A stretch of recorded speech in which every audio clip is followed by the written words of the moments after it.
அதாவது சீனா வந்து உலகின் 2வது மிகப்பெரிய பொருளாதார நாடு. அதை நம்ம என்ன சொல்லுவோம்னா மேனுஃபேக்சரிங் ஹப்பு, உலக உற்பத்தியின் ஹப்பா சீனா வந்து இன்றைக்கும் அந்த புயலில் இருக்கிறது. அப்போ வந்து இப்போ நம்முடைய பிரச்சனைகள் இந்திய ஏற்றுமதியாளர்களுக்கு அமெரிக்காவில் ஏற்படும் பிரச்சனைகளுக்கு நிரந்தர தீர்வு காணும் இந்த சீன விஜயம். அதோடு மட்டுமல்ல, ஷாங்காய் கூட்டமைப்பு மாநாட்டில் இந்தியா சீனாவை தவிர்த்து ரஷ்யா போன்ற நாடுகள் உள்ளதனால இந்தியாவோட பொருளாதாரம் மிகப்பெரிய பொருளாதாரமாக ஏற்பட வாய்ப்புள்ளது. இந்த சந்திப்பு வந்து மிக மிக முக்கியமான சந்திப்பு. இது எப்படின்னா, நம்முடைய பாரத பிரதமர் திரு மோடி அவர்கள் 7 வருடத்திற்கு அப்புறம் சீனாவிற்கு முதலாக செல்கிறாரு. இதில் வந்து முக்கியமாக இந்தியா, ரஷ்யா, சீனா இந்த நாடுகள்லாம் ஆல்ரெடி பிரிக்ஸுங்கிற ஒரு கூட்டமைப்பில் இருக்குது.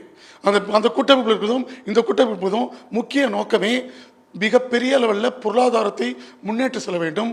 அதோடு மட்டுமல்ல, டாலர் பொருளாதாரத்தை நம்பி இருக்க வேண்டாம் என்பதுதான் இந்த கூட்டமைப்போட முக்கிய நோக்கம். அதனால் இப்போ அமெரிக்கா தன்னுடைய முக்கிய நோக்கமாக டாலரை உலக அளவில் வலுப்படுத்த நினைக்கிறது. அதற்கு ஒரு மாற்றாக இது இருக்கும். இன்னும் சொல்லப்போனால், இது உலக மக்கள் தொகையில் 35% மக்கள் இந்த ஷாங்காய் கூட்டமைப்பில் உள்ளாங்க. ஆல்ரெடி இன்றைய காலையில் சீன அதிபரும் இந்திய அதிபரும் டியான்ஜன், அதாவது ஷாங்காய் மாநாடு நடக்கிற டியான்ஜனில் சந்தித்தாங்க. அப்போ மிகப்பெரிய லெவலில் கால்வான் பாதுகாப்பு மேனேஜ்மெண்ட் அப்படிங்கிறத ஒன்று ஏற்படுத்தியிருக்காங்க. அதன் மூலம் நாம் மானசரோவர் யாத்திரைக்கு திரும்பவும் நம்முடைய நாட்டை அலோவ் செய்திருக்கிறார்கள், அனுமதித்திருக்காங்க.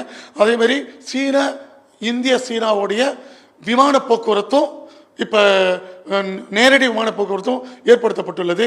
அதோடு மிக முக்கியமாக இந்தியாவுடைய சந்தை சீனாவில் அதிக அளவில் கொடுப்பதற்கு இன்றைய சீன அதிபரும் இந்திய பிரதம மந்திரியும் பேச்சில் முக்கியம்.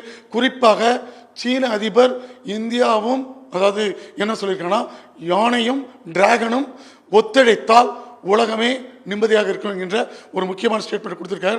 இதே மாதிரி ஸ்டேட்மெண்ட்டை ஒரு மிகப்பெரிய சீன அதிபர் கொடுத்தது இதுவே முதல் முறை.